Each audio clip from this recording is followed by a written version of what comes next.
미국의 대선이 드디어 다음 주로 다가왔습니다. 시장도 이제는 뭔가 좀 변화 조짐을 보일 때가 된 것 같은데요. 3인의 전략에서 현재 시장 흐름 짚어보고 대응 전략도 세워봅니다. 오늘 이 시간에는 머니투데이 방송의 이학영 전문위원과 하이투자증권의 이성호 부장 나오셨습니다. 안녕하십니까? 안녕하십니까?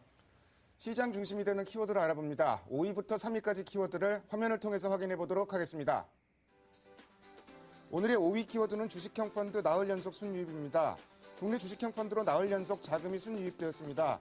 나흘간 순유입 규모는 2,300억 원을 넘어섰습니다. 4위 키워드는 우리금융 어닝 서프라이즈입니다. 우리금융의 3분기 실적이 예상치를 크게 웃돌았습니다. 은행주에 대한 대응 전략을 세워봅니다. 3위 키워드는 미국 10월 자동차 판매 부진입니다. 샌디의 영향으로 미국의 10월 자동차 판매가 부진한 것으로 나타났습니다. 자동차주 대응 방법을 알아봅니다. 어저께 장이 끝나고 난 다음에 실적이 발표됐죠. 우리금융 예상외로 상당히 좀 좋게 나왔는데 서프라이즈라고 붙여도 될 것 같습니다. 은행주들 소회가 너무너무 길어졌었죠. 증권주도 마찬가지인데 글쎄 이렇게 호실적을 발표했는데 물론 이제 나흘 만에 우리금융 같은 경우도 반등을 하고 있지만 반등 탄력 자체는 그렇게 기대는 좀 못 미치는 상황인 것 같습니다. 은행주 갖고 계신 분들 답답한 분들 참 많으실 것 같은데 이성호 부장께서 은행주 대응 전략 좀 말씀해 주세요. 예, 일단 어제 발표된 실적부터 한번 보고 넘어가도록 하겠습니다. 3분기 우리금융지주의 당기 순이익이 5,039억으로 전년 동기 대비 3.8%가 증가했고요. 전분기 대비해서는 72%가 증가를 했습니다. 전망치가 한 3천억이었는데 그보다 한 2천억 정도 더 나왔다라는 거고요. 자, 이렇게 우리금융지주의 실적이 예상을 상회한 이유로 들 수 있는 게 조선회사 그리고 건설사 관련 충당금 2,400억 정도가 환입이 됐다. 그러니까 미리 충당금을 쌓아뒀다가 이게 필요 없게 되니까 다시 환입이 됐다. 그것 때문에 이익이 증가했다라는 건데요. 결국 이제 큰 의미를 두기는 좀 어렵지 않은가 싶습니다. 실제적으로 업황이 좋아져서 그렇다는 게 아니고요. 또 3분기 순이자 마진, NIM, 님이라고 이제 표현을 흔히 하는데, 제조업체들의 OP 마진하고 비슷한 개념으로 보시면 될 것 같습니다. 이게 전분기보다 8bp, 줄어서 2.32%를 기록했다는 거거든요. 더군다나 3분기도 안 좋은데 4분기에도 이 순이자 마진이 좋지 않을 것이다. 오히려 지금 기준금리가 떨어지고 그에 따른 운용 수익률이 하락하면서 4분기에는 더 안 좋을 것이다라는 그런 전망이 높습니다. 다만 이제 PBR이 0.44배, 우리금융이 0.44배로 굉장히 낮은 수준이죠. 저평가된 데다가 은행 업종 내에서도 가장 탄력이 좀 뛰어난 종목이기 때문에 언제든지 좀 오를 수 있다라는 그런 기대감은 있습니다만은 은행 업황 전체적으로 봤을 때 업황 개선은 아직까지는 좀 힘들지 않을까라는 그런 생각입니다. 일단 오늘 전체 은행주 오르는 것들은 시장 전체가 오르니까 좀 따라 오른다라는 그런 생각이고요. 금융지주사들 전체로 봤을 때, 즉, 이제는 은행 업종이라고 보셔도 되는데, 금융지주사들이 은행 쪽도 마찬가지고요. 카드사 쪽에서도 정부의 규제가 계속되면서 순이익이 축소가 되고 있습니다. 또 아시다시피 가계부채액이 계속 나오죠. 1,000조를 넘는 데다가 최근에 하우스푸어가 늘어나면서, 주택가격 하락에 따른 어떤 대규모 주택처분, 소위 말해서 하우스런이라고 얘기를 하는데, 그런 것들이 일어날 가능성도 제기되고 있는 상황이고요. 이런 상황에서 연체율도 올 들어서 계속해서 높아지고 있습니다. 이런 것들은 전반적으로 은행주들의 모멘텀을 약화시킬 수밖에 없는 요인이고요. 따라서 금융지주사들 같은 경우에는 시장 수익률, 이제 마켓 퍼폼이라고 얘기를 하죠. 그 이상으로 수익 내기는 좀 어렵지 않을까. 당분간 좀 그런 우려가 좀 높다라고 볼 수가 있습니다. 우리금융 일단 서프라이즈인데 이면을 살펴보면은 그렇게 반드시 긍정적으로만 볼 수도 없는 부분이 좀 있는 것 같고요. 순이자 마진이 자꾸 줄어드는 점, 이 점도 역시 은행 좀 부담이 되는 것 같습니다. 역시 넘어야 될 사안이 아직은 좀 많은 것 같습니다. 자동차 주식 오늘 좀 반등할 줄 알았는데 생각보다 오늘도 좀 약하고요. 미국의 10월 자동차 판매가 샌디 영향이겠죠. 예상치를 크게 밑돌았다는 그 소식이 전해졌습니다. 어저께 같은 경우는 자동차주 현대기아차 뜬금없이 리콜 루머가 돌면서 주가가 끌어내리는 양상, 국내 기관들은 그야말로 물량을 던지는 양상 같은데 좀 미국의 자동차 판매 관련 내용하고 현대차, 기아차 어떻게 대응해야 되는지 이학영 위원께서 대응 전략 좀 세워주세요. 네, 저 자신도 이번 주 초에 말씀드린 그 자동차 판매 예상 판매 실적이 한 11.7% 정도 증가할 것으로 보도가 되고 있다고 말씀드렸는데요. 완전 보기 좋게 어긋났죠. 왜냐하면 7%에 불과한 성장이었습니다. 샌드의 영향이 컸다고 하고 있고요. 이미 아직까지도 동부 일부에서는 쇼룸도 이미 아직도 영업을 못하고 있는 그런 사정이기 때문에 어느 정도 영향이 컸던 것으로 보입니다. 특히 이제 현대자동차는 그런 걸 다 고려하더라도요. 결국은 마이너스 성장을 모처럼했습니다. 마이너스 4%가 나온 것이 상당히 좀 부담스러울 수밖에 없습니다. 다들 안 좋았다 하지만은요. 폭스바겐이 22%, 토요타가 16%가 증가한 거에 비하면은요. 기아자동차도 선방하긴 했지만 현대자동차는 좀 아쉬움이 많이 남습니다. 물론 현대차 측에서는요, 아반떼라든가 벨로스타의 공급이 차질이 있었다는 얘기를 하고 있지만 어찌 보면 변명일 뿐이고요. 판매가 줄어든 것은 심각한 요인일 수밖에 없습니다. 일단은 그동안의 주가 상승의 기폭제였던 그동안에 상승할 수밖에 없다는 논리의 중요한 것 중에 하나가 시장도 커지고 마켓시어가 커진다는 것인데요. 일단 미국 내 마켓시어가 한 달이 될지 두 달이 될지 모르지만 뒷걸음질한 것 자체는 부담이 될 수밖에 없습니다. 그것이 어느 정도 주가에 반영이 되고 있다라고 좀 보고 있고요. 특히 이제 투신이라든가 연기금이 적극적인 매도를 한 것은 무슨 이유가 됐건 간에 수급이 꼬여 있고요. 그런 것들이 역설적으로 보면 지금 IT 주식, 특히 LG 디스플레이, SK 하이닉스 이런 쪽에 좀 몰리고 있는 것과 어떤 흐름이 일맥상통하지 않나라는 생각을 갖고 있습니다. 분명히 주식은 싸다라는 생각에 변함이 없지만은요. 늘 말씀드리지만 아무리 좋더라도 주식은 꺾인 다음에 꺾인 추세가 회복되고 나서 확인하고 사셔야 됩니다. 추세 반등을 확인하고 나서 재매수건 추가 매수 하시기 바랍니다.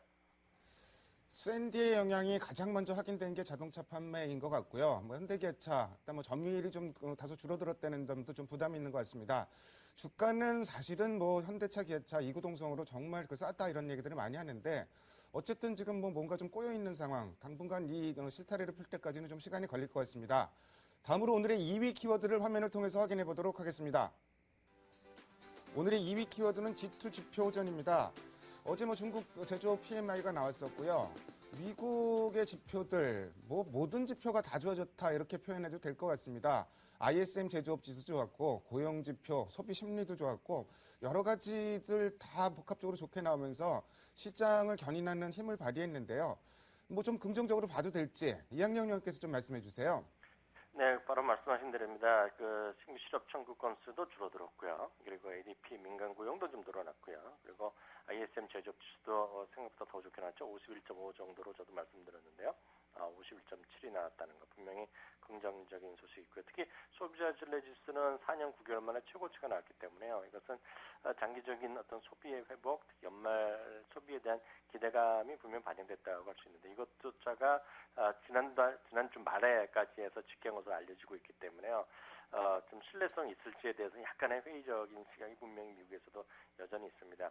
또 이제 고용 보고서는요. 어저께까지만 하더라도 지난달 대비 0.1%포인트 늘어나는 7.9% 의견이 많았었는데요.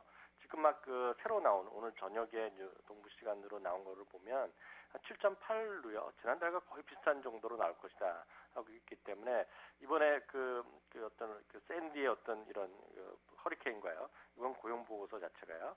고용 보고서가 오히려 좀 오바마의 손을 들어주는 것이 아니냐라는 시각도 좀 섣부르게 나오고 있습니다. 근데 문제는 미리 지금 경고하는 얘기가 나오고 있는데요. 이번 달에 나올 고용 보고서는 좋게 나오더라도요. 다음 달에 나올 고용 보고서가 서프라이즈 할 수가 있다는 얘기입니다. 서프라이즈가 좋은 의미가 아니라요. 약간 안 좋을 수 있다는 것인데 왜냐하면 다음 달에는 이번에 나왔던 샌디의 허리케인 효과에 따라서 투자가 위축되고 하면서 신규 실업이 좀 많이 늘어날 가능성이 있다는 얘기를 좀 하고 있습니다. 그렇기 때문에 미리 좀 김을 빼는 소리인지 모르지만은요. 10월보다는 11월의 고용보고서 약간 걱정이 된다는 얘기가 있다는 것을 참고적으로 일단 말씀드리고 싶습니다. 지금 업데이트된 소식이기 때문에 말씀드리겠고요. 기본적으로 여하튼 경기 지표는 다 좋게 나오고 있지만은요. 이익의 전망치, 즉 4분기 이익의 전망치가 계속 하향 조정되고 있다는 것. 그리고 대선이 끝나면 바로 또 재정 절벽의 우려감 여전히 있기 때문에 경제 지표는 좋게 나온 건 분명히 좋은 얘기지만은요. 미국 시장에 대해서 너무 낙관하기는 힘들지 않냐라는 생각도 분명히 있다는 거 전해드리고 싶습니다. 일단 지표가 잘 나오는 거 분명히 긍정적인 면이 있지만 일단 기업 실적, 4분기 실적 우리나라도 마찬가지인 것 같은데요. 전망치가 좀 하향 조정되고 있다는 점. 그래서 뭐 마냥 낙관 말도 할 수 없는 상황인 것 같습니다. 오늘 시장의 5개티라고 아까 처음에 말씀을 드렸는데 외국인들이 개장 초반에 순매수를 보이다가 순매도로 돌아섰습니다. 지난달에 외국인들은 넉 달 만에 순매도로 돌아섰는데 주식을 산 날보다 판 날이 훨씬 많은 건 사실인데 그렇다고 해서 주식을 공격적으로 파는 것 같지도 않습니다. 11월 달에는 좀 나아질지 이성호 부장께서 수급 상황 좀 정리 좀 해주세요.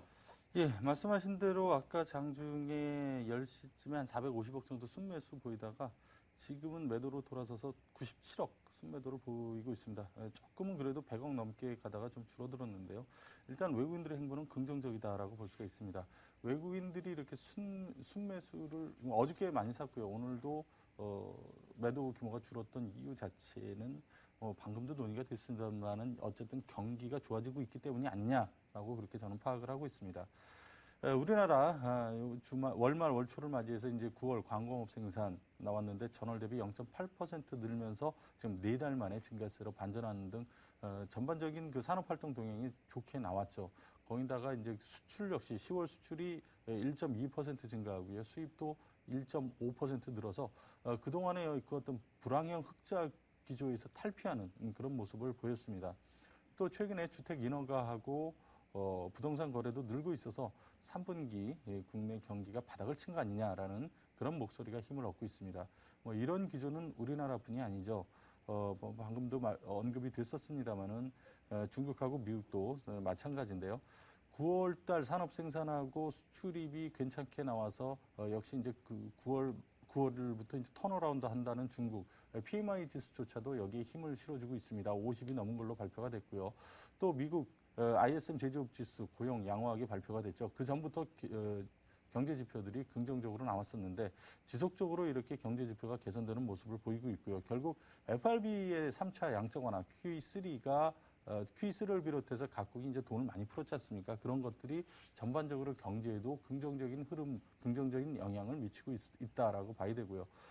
이렇듯 개선되는 우리나라 그리고 글로벌 경제 지표들 이런 것들이 외국인들의 매수 심리를 좀 어느 정도 그 꽁꽁 얼었던 심리를 좀 녹여줄 수 있지 않을까라고 보이고 그런 것들은 수치로도 좀 어느 정도 확인이 되고 있는데 그렇기 때문에 외국인들의 수급에 뭐 이런 경제 지표의 호전이 상당히 긍정적으로 작용할 것으로 보고 그래서 11월 달에는 10월보다는 좀 개선되는 모습, 그 외국인들의 수급, 또 기관도 지금 돈이 계속 들어오고 있지 않습니까? 그런 것들이 수급에 있어서 좀 더 개선되는 모습을 보여서 시장은 좀 상당히 좀 기대가 됩니다. 일단 뭐 외국인들 지난달에 매도는 했는데 돈이 빠져나간 상황은 아니고 그렇기 때문에 뭐 어느 시점에는 좀 들어올 거로 좀 기대를 해보는데요. 뭐 경제 지표가 좋아진다는 점 분명히 긍정적인 요인인 것 같습니다. 다음으로 오늘의 1위 키워드를 화면을 통해서 확인해 보도록 하겠습니다. 오늘의 1위 키워드는 하루 만의 반등입니다. 어제 11월 첫 거래일 상당히 불안하게 출발했는데 오늘 흐름 보면은 우려감을 떨쳐내는 분위기로 해석해도 될 것 같습니다.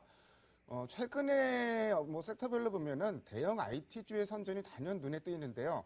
오늘도 시장 강세 보이는데 대형 IT가 장세를 단연 견인을 하고 있습니다. 대형 IT주들 어떻게 봐야 될지 그리고 대응 전략까지 엮어서 이성호 부장께서 좀 말씀해 주세요. 예, 최근에 이제 IT 주식들의 대장은 LG 디스플레이죠. 디스플레이 업황이 뭐 지금도 어느 정도 좋아지고 있고 내년에는 특히 더 좋아질 것이다라는 그런 기대감 때문에 LG 디스플레이가 좋아지고 있고 삼성전자 같은 경우도 뒤이어서 바톤을 이어받는 모습입니다. 더군다나 경기 개선을 알리는 지표들이 속속 발표가 되고 있어서 대형주 전체적으로 봤을 때도 그동안의 긴 잠에서 좀 깨어나는 그런 모습을 보이고 있는데요. 시총 100억 달러 이상 글로벌 기업 한 333개를 대상으로 이제 조사를 해보니까 2011년 이후에 이 기업들의 분기 순이익은 전반적으로 정체 상태입니다. 그러니까 더 이상 늘지 않는데, 근데 섹터별로 좀 보다 보니까 경기 소비자 업종하고 IT 업종만 이익이 좀 개선되는 그런 모습을 보였습니다. 과거 평균으로 봐서도 PER이 과거 평균보다도 낮고 그리고 업종 전체로 봐서도 PER이 이 경기 소비자하고 IT 쪽이 좀 낮은 걸로 보여서 상당히 밸류에이션 매력도 있고 이익도 증가하는 추세. 그렇기 때문에 이런 점을 봤을 때 국내 기업들, 국내 대형 IT 기업들의 주가 상승, 추가 상승도 충분히 가능하다라고 그렇게 생각을 합니다. 다만 이제 IT 회사라도 그 분야가 완전히 다르지 않습니까? 또 삼성전자 하나라고 하더라도 그 중에서 뭐 반도체 또는 AP 만드는 쪽이 있고 DP 만드는 쪽 여러 가지가 있기 때문에 그런 것들 그러니까 이게 전반적으로 좋아지긴 해도 확 좋아지는 업황은 지금으로서는 일단 디스플레이 쪽이 그나마 좀 괜찮다라는 거고요. 주력이 회사마다 다른 만큼 선별적으로 접근할 필요가 있다라고 그렇게 생각을 합니다. 또 한 가지 여기서 우리가 생각해 봐야 될 게 분명히 경기는 좋아지고 있는데 지금 뭐 호황이다라고 얘기할 그런 건 아니지 않습니까? 다만 이제 바닥은 쳤다라는 시그널은 보내주면서 이제 턴어라운드 하는 모습을 보여주고 있지만은 지금이 뭐 아주 경기가 좋고 화랑이고 그런 건 아니다라는 거죠. 그렇기 때문에 외국인들의 매수가 들어오더라도 뭐 하루에 3천억, 4천억 이렇게 들어올 가능성 높지 않고요. 주가가 오르더라도 상당히 뭐 스텝 바이 스텝으로 천천히 베이비 스텝으로 오를 것이지 여기서 쭉쭉 뭐 하루에 3, 40포인트 이렇게 계속 오르기는 어려울 것이기 때문에 어느 정도 좀 이격과도 좀 상관을 이격도 생각을 좀 하시면서 접근을 하셔야 된다라고 그렇게 생각을 합니다. 일단 뭐 IT 쪽 관련해서는 뭐 낸드 플래시와 디스플레이 쪽이 좋다고 좋아진다고 얘기들을 많이 하는데 어쨌든 뭐 IT 주식들이 시장을 좀 많이 견고하게 지지하고 있는 건 틀림없는 것 같습니다. 참가로 이제 한 가지 더 말씀드리면은 오늘 외국인들이 전체 순매수에서 순매도로 돌아섰는데 그 매도로 돌아선 원인은 전기전자 주식을 집중적으로 좀 팔았는데요. 그런 수급 흐름도 잘 체크해가면서 대응하시면 좋을 것 같습니다. 다음 주에 드디어 대선입니다. 이학영 의원께서 뭐 대선 관련 얘기 좀 다시 한번 좀 정리 좀 해주시고요. 대선 이외에도 이제 뭐 다음 주 여러 가지 변수들이 많은데 변수로 꼽을 수 있는 게 어떤 것들이 있는지 그 부분도 좀 말씀해 주세요.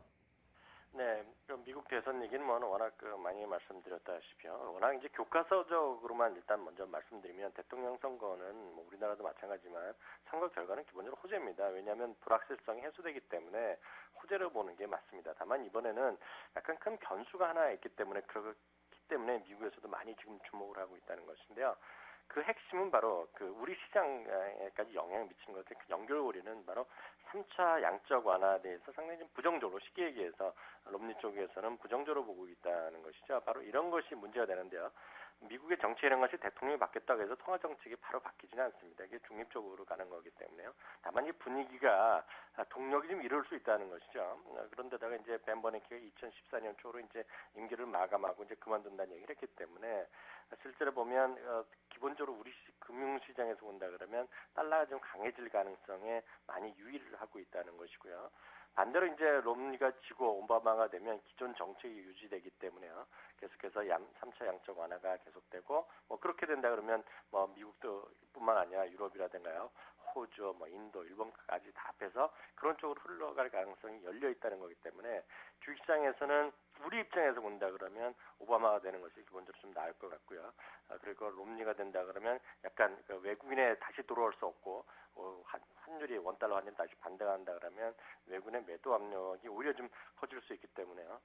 우리 입장에서 보면 오바마가 되는 것이 나을 거라는 기본적인 시각입니다만 그런 관점에서 우리나라 일부 증권사도 그런 식의 레포트를 쓰는 거 저도 오늘 한 2개 읽어봤는데요. 그렇게 아마 간단하게 이해하시면 좋을 것 같고요. 기타 다음 주에는 이제 중국도 이제 정권 교체가 가는 거죠. 당대가 이제 그 8일부터 열리는데 한 3, 4일 열릴 텐데요. 문제는 이제 여기서도 정권이 교체하면서 이제 민생을 이런 어떤 그 여론 이런 걸 좋게 하기 위해서 경기 부양에 대한 걸로 가는 정책이 나오지 않겠느냐는 일정의 또한 기대심이 다음 주 이후에 또 여전히 갈 수 있다는 것이 있습니다. 그렇기 때문에 다음 주는 미국이라든가 중국의 변수에 좀 관심 보셔야 될 것 같고요. 중국의 각종 지표들이 많이 나오죠. 산업생산, 소매파 이런 것들이 두 번째 주에 나오기 때문에 그런 것들이 좀 시리즈로 다 나올 가능성이 있다는 거. 그런 것들이 시장에 어느 정도 도움이 될지 모르겠습니다. 특히 이번에 나오는 중국의 PMI 같은 게 긍정적으로 나오지 않았습니까? 그저께. 그렇기 때문에 산업생산 이런 것들이 조금 회복적으로 나오는 것으로 기대하기 때문에 다음 주는 중국 쪽에서는 호재일 가능성을 한번 주목해서 보시면 좋을 것 같습니다. 다음은 전략인데요. 늘 말씀드리지만 지금 60% 정도에서 그냥 잘 보수적으로 보시면 될 것 같고요. 지선 1870입니다. 그리고 대응은 앞서도 그 이성 부장도 얘기했다시피 기본적으로 지금은 IT 대형주에 집중할 수밖에 없습니다. 늘 말씀드렸다시피 LG 디스플레이가 3분기에 축이었고요. 지금 뭐 LG 디스플레이 계속 잘 나가지만요. SK 하이닉스가 지금 축으로 좀 가고 있기 때문에요. 그런 관점, 시장은 잘 나가는 쪽에 가셔야죠. 많이 떨어져 하루 이틀 반등하고 있는 것들, 뭐 조선이 됐건, 뭐 건설이 됐건, 기계가 됐건, 화학이 됐건 이런 것들보다는요. 지금은 어떤 비중을 IT 대장주 대표주 중심으로 지금 바로 가시는 것이 공격하실 분들은 그쪽으로 쫓아가셔야 될 것 같고요. 다음 주 대선 전까지는 여전히 경기 방어주라든가 테마성 주식 한 20-30% 정도. 다만 그 이후에 시장의 방향성을 확실히 보였을 때는 방어주 같은 것이 갑자기 동력을 잃을 수 있다는 것도 유념하시기 바랍니다. 다음 주 미국의 대선이나 중국의 정권 교체, 뭐 어떻게 나올지 모르겠지만 어쨌든 뭐 불확실성의 해소라는 면에서는 긍정적인 면이 있는 것 같고요. 중국의 9월 지표들 굉장히 선전을 했었는데 10월 지표도 그 호조세를 이어갈지 일단 좀 기대를 가져봅니다. 지금까지 5가지 키워드를 통해서 오늘 시장의 흐름을 살펴봤습니다. 두 분 말씀 잘 들었습니다. 감사합니다. 감사합니다.